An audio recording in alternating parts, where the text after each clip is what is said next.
Hello viewers, আসসালামু আলাইকুম। যে যেখান থেকে আজকের এই ভিডিওটি দেখছেন আপনাদের সবাইকে স্বাগতম। আপনারা যারা ইউএসের B1 B2 visa, immigration visa বা স্টুডেন্ট ভিসা নিয়ে অনেক অধীর আগ্রহে ইন্টারভিউ ডেটের জন্য অপেক্ষা করছেন বা আপনাদের ইন্টারভিউ ডেট পেয়ে তারপর সেই ইন্টারভিউ ডেটটা ক্যান্সেল হয়েছেন, হতাশার মধ্যে আছেন যে ইউএস এমবাসি ঢাকা তাদের রেগুলার কার্যক্রম বন্ধ রেখেছে, কবে চালু করবে, কিভাবে চালু করবে, কিভাবে আপনারা ইন্টারভিউ ডেট পাবেন, তো এই সকল ব্যাপার নিয়ে একদম ডিটেলস আলোচনা করব এবং কবে ইউএস এমবাসি ঢাকার কার্যক্রম শুরু করতে পারে সেটারও একটা আইডিয়া আপনাদেরকে দিব আজকের এই ভিডিওতে। চলুন শুরু করা যাক। তার আগে বলে নিচ্ছি, যারা আমাদের চ্যানেলে নতুন বা আমাদের চ্যানেলটি এখনো সাবস্ক্রাইব করেননি, please hit the subscribe button. আর যারা অলরেডি সাবস্ক্রাইব করেছেন তাদেরকে অসংখ্য ধন্যবাদ।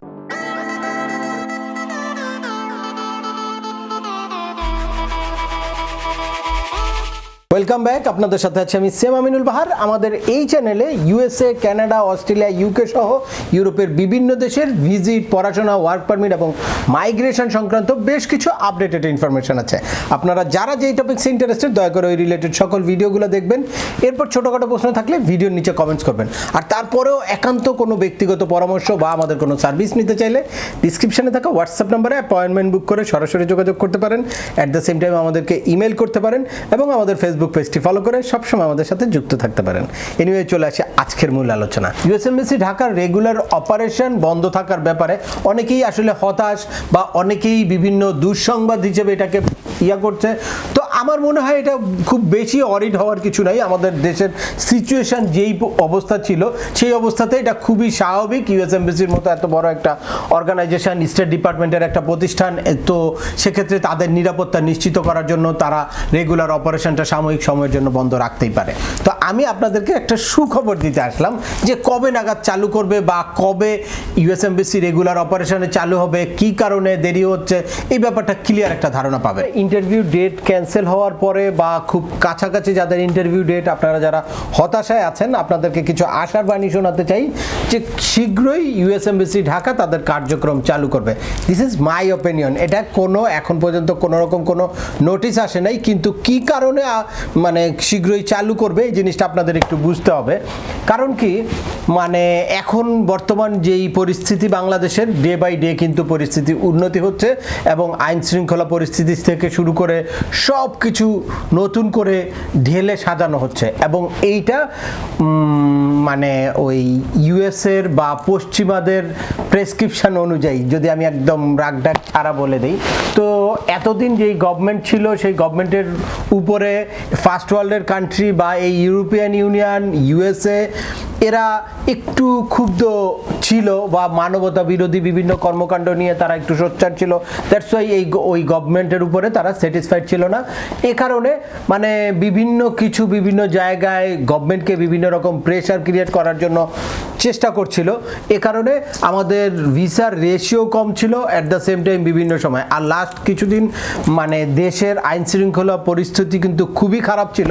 তো যার পরিপ্রেক্ষিতে কি হয়েছে, আপনারা দেখবেন যে ইউএস এমবাসির ফেসবুক পেজে যদি যান, সেই জুলাই থেকেই তারা সিকিউরিটি অ্যালার্ট দিচ্ছে তাদের দেশের সিটিজেন তথা তাদের যারা এই দেশে বিভিন্ন জব করছে তাদেরকে বিভিন্ন রকম অ্যালার্ট দিচ্ছে তাদেরকে সেফ সাইডে থাকার জন্য। ফাইনাল একটা স্টেজে এসে কী করেছে, ইউএস এমবাসিতে কর্মরত যত কনসুলার অফিসার আছে তারা অনেকেই তাদের দেশে চলে গেছে। তো দ্যাটস ওয়াই এখন হুট করেই কিন্তু তাদেরকে আবার ফিরিয়ে আনা সম্ভব না, বা তাদেরকে ফিরিয়ে আনতে হলেও একটা প্রক্রিয়ার মধ্যে দিয়ে আনতে হবে। তাদের নিরাপত্তার ব্যাপারটা মেক শিওর করতে হবে। আমাদের এই গভর্নমেন্টটা সেটেল একটা ইস্যুতে আসতে হবে। অলরেডি আমাদের নতুন গভর্নমেন্টের সাথে ইউএস এমবাসি একটা মিটিং করেছে সিকিউরিটি রিজন নিয়ে।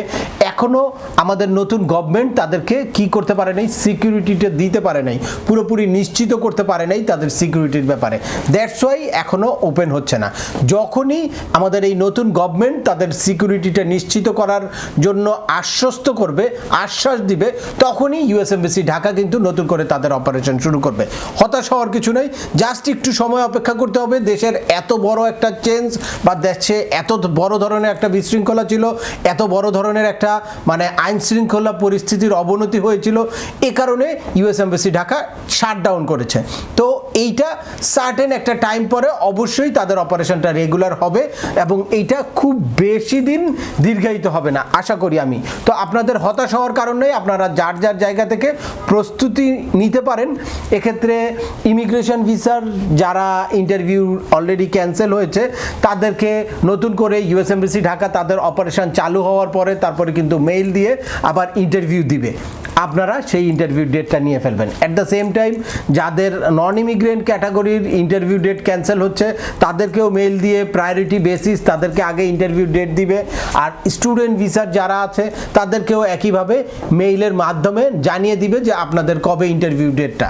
আর এক্ষেত্রে পরবর্তী যেই ইন্টারভিউ ডেটটা এই সবার উপরেই একটা এফেক্ট পড়তে পারে। আপনারা ইউএস এমবাসি রেগুলার অপারেশন চালু হওয়ার পরে আপনারা রেগুলার আপনাদের মেইলটা চেক করবেন, যে কেউ ইন্টারভিউ ডেটটা কিন্তু রিশিডিউল করে দিতে পারে। তবে কারো হতাশ হওয়ার কারো কারণ নেই, সবাই ইন্টারভিউ ডেট পাবেন ইনশাল্লাহ। যেহেতু বাংলাদেশ থেকে হিউজ পরিমাণে ইমিগ্রেশন ভিসার অ্যাপ্লিকেন্ট আছে, স্টুডেন্ট ভিসার অ্যাপ্লিকেন্ট আছে, ভিজিট ভিসার অ্যাপ্লিকেন্ট আছে, অলরেডি অনেকেই মানে ইন্টারভিউ ডেট নিয়ে রেখেছে, ভিসা ফি পেমেন্ট করে রেখেছে। সুতরাং রেগুলার অপারেশন খুব শীঘ্রই চালু করবে, কিছুতেই ইউএস এমবাসি ঢাকা বন্ধ হবে না, এই ব্যাপারে আপনারা আশ্বস্ত থাকতে পারেন। এখন আসি যে একান্ত ইমার্জেন্সি কোনো ইস্যু হলে আপনারা কি করবেন।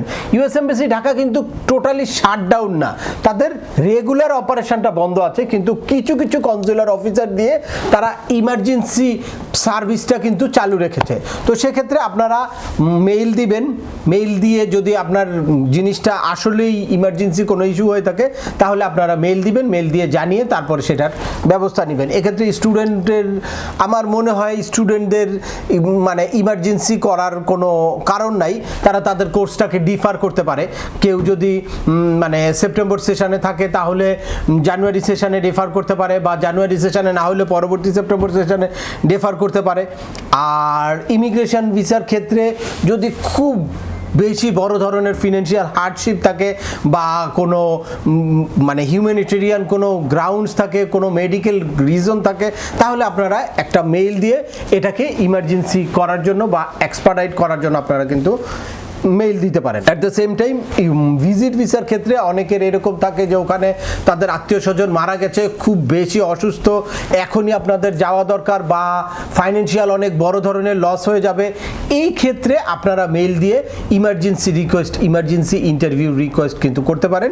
সেক্ষেত্রে তারা যদি ওটাকে ইমার্জেন্সি মনে করে তখন কিন্তু তারা আপনাকে ইন্টারভিউ ডেট দিয়ে তারপর ইমার্জেন্সি বেসিস আপনাকে ভিসাটা দিতে পারে। এর বাইরে বিভিন্ন ওয়ার্ক পারমিট থাকতে পারে বা EB3 ক্যাটাগরি থাকতে পারে। সেক্ষেত্রে আপনাকে যে স্পন্সর করেছে আপনার এমপ্লয়ারের যদি খুব বেশি আপনার প্রয়োজন থাকে, আপনার জন্য বড় ধরনের ক্ষতি হয়ে যাচ্ছে, তাহলে আপনার এমপ্লয়ার আপনাকে একটা মেইল দিবে বা এমপ্লয়ার তার মানে প্রবলেমটা জানাবে, সেই লেটারটা সহ আপনি ইউএস এমবাসি ঢাকাকে মেইল করতে পারেন। তাহলে আপনাদের এই EB3 বা ওয়ার্ক পারমিট ক্যাটাগরির যত ধরনের ভিসা আছে, HB1 থেকে শুরু করে মানে EB2 এরকম যত ধরনের ভিসা আছে এগুলোর ক্ষেত্রে আপনারা কিন্তু এক্সপার্টাইট করতে পারেন। সো আপনাদের রেগুলার প্রসেসিংয়ে আসতে একটু সময় লাগবে। তো আমি আশা করি যে খুব শীঘ্রই ইউএস এমবাসি ঢাকা তাদের রেগুলার অপারেশনে যাবে। তবে এক্ষেত্রে একটু সময় লাগতে পারে, কেন সবাই হচ্ছে স্টেট ডিপার্টমেন্টের অর্ডার ফলো করে। ইউএস এমবাসির যত কনসুলার অফিসার আছে যারা অলরেডি এখান থেকে চলে গেছে, তো তারা তো দেখা যায় যে বসে থাকে না, অন্য কোথাও জয়েন করেছে এরকম হতে পারে, বা তারা ছুটিতে আছে। তো তাদেরকে নতুন করে আবার বাংলাদেশ গভর্নমেন্ট যখনই আইন শৃঙ্খলা পরিস্থিতির ব্যাপারে সিকিউরিটি দিবে তখন স্টেট ডিপার্টমেন্ট নতুন করে একটা অর্ডার করবে। অর্ডার করলে তখন সবাই এসে জয়েন করতে করতে একটু সময় লাগতে পারে। তো আপনাদের হতাশ হওয়ার কোনো কারণ নেই, আপনারা যার যার জায়গায় নিজেদের প্রিপারেশনটা ঠিক রাখেন। আপনাদের ইন্টারভিউর প্রিপারেশন, ইন্টারভিউটা কিভাবে ভালো করে দিবেন, আরও কি কি করলে আপনারা আপনাদের ভিসাটাকে নিশ্চিত করতে পারেন, এই সংক্রান্ত হিউজ ভিডিও আছে, এগুলো দেখে নিজেরা নিজেদের ডকুমেন্ট এবং নিজেদের ইন্টারভিউর প্রিপারেশনটা ভালো করে নিয়ে রাখেন। আর যখনই আপনাদের এই রেগুলার অপারেশনটা চালু হবে বা আপনারা মেইল পাবেন তখন আপনারা ইন্টারভিউতে অ্যাটেন্ড করবেন। আর এক্ষেত্রে আমি চেষ্টা করব সর্বপ্রথম সবার আগে আপনাদের এই আপডেটগুলো দিতে, তাই আপনারা চ্যানেলটা একটু সাবস্ক্রাইব করে ফলো করে রাখবেন, তাহলে আপনারা সবার আগে সব ইনফরমেশনগুলো পাবেন। তো আজকের ভিডিওটি আর দীর্ঘায়িত করছি না, আশা করি এই ভিডিও থেকে ইউএস এমবাসি ঢাকা কী কারণে বন্ধ বা কবে নাগাদ চালু হতে পারে এ ব্যাপারে আপনারা একটা ক্লিয়ার ধারণা পেয়েছেন। At the same time emergency কোনো ইস্যু থাকলে সেক্ষেত্রে কিভাবে আপনারা ইমার্জেন্সি ইন্টারভিউ ডেটটা নিতে পারেন সেই ব্যাপারটাও ক্লিয়ার হয়েছে। তারপরেও আপনাদের যদি এই সংক্রান্ত কোনো রকম কোনো প্রশ্ন থাকে অবশ্যই আমাকে কমেন্টস করে জানাবেন। আর ভিডিওটি ভালো লাগলে বা তথ্যবহুল মনে হলে লাইক দিয়ে আপনার বন্ধুদের মাঝে শেয়ার করে দেবেন যাদের এই ইনফরমেশনগুলো অত্যন্ত প্রয়োজন। আবার দেখা হবে নতুন কোনো গুরুত্বপূর্ণ টপিকস নিয়ে। সে পর্যন্ত সবাই ভালো থাকবেন, সুস্থ থাকবেন এবং আমাদের চ্যানেলের সাথেই থাকবেন। আল্লাহ হাফেজ।